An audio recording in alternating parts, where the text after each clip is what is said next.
Voilà, je vous en prie, bonne journée. S'il vous plaît. Un pour mon petit-fils et un pour moi. Un futur champion.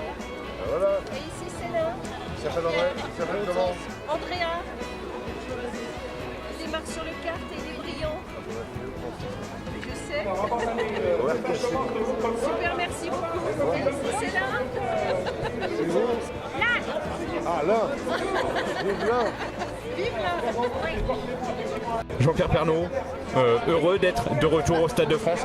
De retour dans l'ambiance de l'Andros, j'ai fait 11 saisons et revenir ici au Stade de France où j'ai roulé 4 fois, c'est magique. La glace dans Paris et puis un public formidable autour qui adore le sport automobile. Et quand on est au volant, ce qui ne sera pas mon cas cette année, des sensations de pilotage fabuleuses. Impressionnant, hein. C'est impressionnant et c'est fabuleux, c'est des sensations de pilotage, c'est l'inverse de ce qu'on fait sur route ou sur asphalte. Et quand on a pris goût à ça, on n'a qu'une envie, c'est d'y revenir. C'est pour ça que les pilotes sont contents de revenir rouler ici.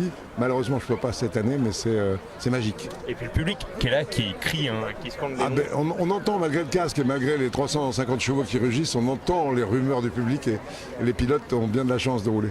Alors un mot sur Olivier, sa saison, comment l'avez-vous vécu? Elle a très très bien démarré sa saison avec un podium à Val Thorens et on pensait que ça allait continuer. Et puis après, il a eu toute une série d'incidents. Un jour c'était la boîte de vitesse, un jour c'était une roue, un jour c'était... Bon, il y a eu des tas de petits problèmes qui fait qu'il a terminé un petit peu loin. Mais Margot Lafitte en élite, qui partageait la même voiture avec Olivier, a fait un podium. Et ça c'est fantastique parce que ça roulait très vite aussi. Et puis ça attire pas mal de grands pilotes maintenant, le Trophée Andros. Ça a toujours attiré de très grands pilotes, depuis les grands du Trophée, Yvan Muller, Jean-Philippe Dérault, et puis d'autres pilotes de Formule 1 qui sont venus, comme Alain Prost, comme Olivier Panis qui y est toujours, Jean-Baptiste Dubourg, un jeune qui maintenant a pris le relais.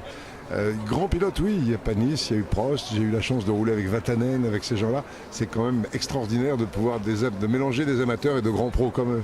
Vous espérez l'an prochain reprendre du service? Peut-être, on essaie toujours de revenir à l'Andros, parce que quand on monte dans la voiture, d'abord on ne fait pas d'essai, parce qu'il n'y a pas de glace avant Val Thorens. Et quand on monte dans la voiture et qu'on a ces sensations de pilotage, c'est assez fabuleux. Est-ce qu'il y a une pression, comme quand vous présentez le journal ou avant de présenter le journal, est-ce qu'il y a une pression C'est pas la même. Le journal, je maîtrise un peu. La voiture, c'est plus compliqué pour moi.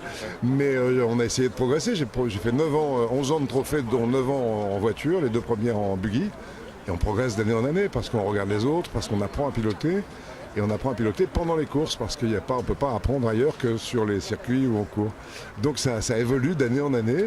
Et là aujourd'hui le niveau est très très élevé. Cette année j'ai regardé les courses, c'était très très très très élevé. Olivier qui est loin au classement est tout près en temps, mais c'est cette petite différence qui fait que voilà, les meilleurs sont les meilleurs. Dernière question, Jean-Pierre Pernaut, avez-vous un rituel avant de monter dans la voiture?